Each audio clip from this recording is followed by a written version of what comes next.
Հարգելի արտգործնախարար Միրզոյան, տիկնայք և պարոնայք, շատ հաճելի է այստեղ լինել Երևանում և այսօր ուրախ եմ ձեր հրաշալի երկիր այցելելու։ Ես այստեղ եմ հստակ ուղերձով։ Եվրոպական միությունն ու Հայաստանը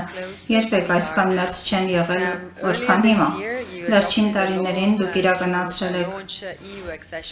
ընդունել եք օրենսդրություն և անդամակցության գործընթացի մեկնարկի վերաբերյալ և մենք պատրաստ ենք խորացնելու մեր գործընկերությունը։ Այսօր նաև հաճույքով հայտարարում եմ բանակցող կողմերի միջև քաղաքական համաձայնության մասին նոր գործընկերության օրակարգի շուրջ, որը սահմանում է մեր առաջնահերթությունները տնտեսության զարգացման, անվտանգության և դիմակայության ոլորտներում։ Եվրոպական միությունը այս առումով տրամադրում է 270 միլիոն եվրո դեմակայության և աճի ծրագրի շրջանակում 2024-27 թվականների համար։ Սա նախատեսում է աջակցություն բիզնեսներին, բարելավել փոխկապակցվածությունը Հայաստանի և Եվրամիության միջև և նպաստում է բարեփոխումներին ու աջակցություններին։ Մեր հարաբերությունները իհարկե չեն սահմանափակվում միայն տնտեսությամբ, մենք նաև տրամադրում ենք բնականաշինության և սոցիալ-հոգեբանական աջակցություն տեղահանված անձանց Ղարաբաղից։ Մեր հարաբերությունները առանցքային տեղ են զբաղեցնում ժողովուրդ շփումները, թե ինչու զարգացնում ենք մուտքի արտոնագրերի ազատականացման երկխոսությունը։ Ուրախ եմ հայտարարել, որ Եվրոպական հանձնաժողովը ընդունել է մուտքի արտոնագրերի ազատականացման գործողությունների ծրագրի առաջարկը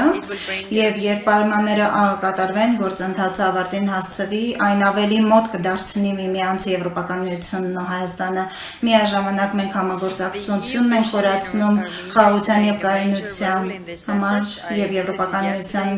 Հայաստանում ԵՄ առաքելությունը այս առումով առանցքային դեր է կատարում։ Երեկ ես այցելեցի առաքելության գլխամած անձամբ ծանոթանալով նրանց գործունեությանը։ Եվրոպական միությունը և Հայաստանը համագործակցում են նաև ճգնաժամերի կառավարման ոլորտում։ Նախարար Միրզոյանի հետ մենք հենց նոր ստորագրեցինք մասնակցության մասին շրջանակային համաձայնագիր,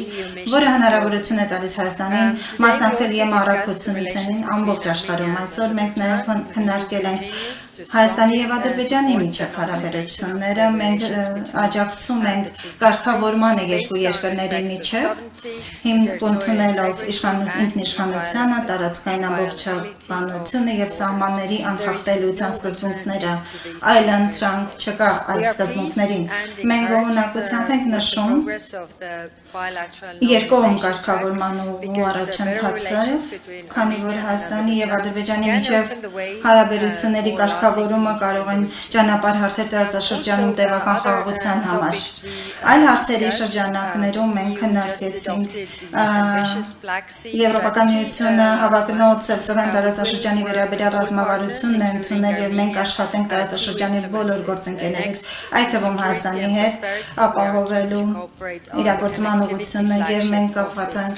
այս ռազմավարության փոխկապակցվածության ֆլագշիփ ծրագիր իրականացնելու համար։ Մենք անդրադառնում ենք նաև Ուկրաինայի դեմ Ռուսաստանի ագրեսիայի վերաբերյալ զարգացումներին, մասնավորապես հիբրիդային գործողություններին Ռուսաստանի միջև և Հայաստանի հանձնառությունն այս ժողովրդավարության և ազատության ուղղությամբ կարևոր է և այս մոտեցումը պետք է պահպանվի հատկապես արտաքին հիբրիդային սպառնալիքների ապատեղեկատվության և արտաքին միջանկային պայմաններին։ Մենք պետք է այս վճռորոշ պահին աջակցություն տրամադրենք Հայաստանի օգնելու Հայաստանի ժողովրդավարությանը և դիմակայունությանը Եվրոպական միությունը շարունակելու է կանգնել Հայաստանի կողմին, որպեսզի աջակցելու այս համատեղ ջանքերի զարգացմանը։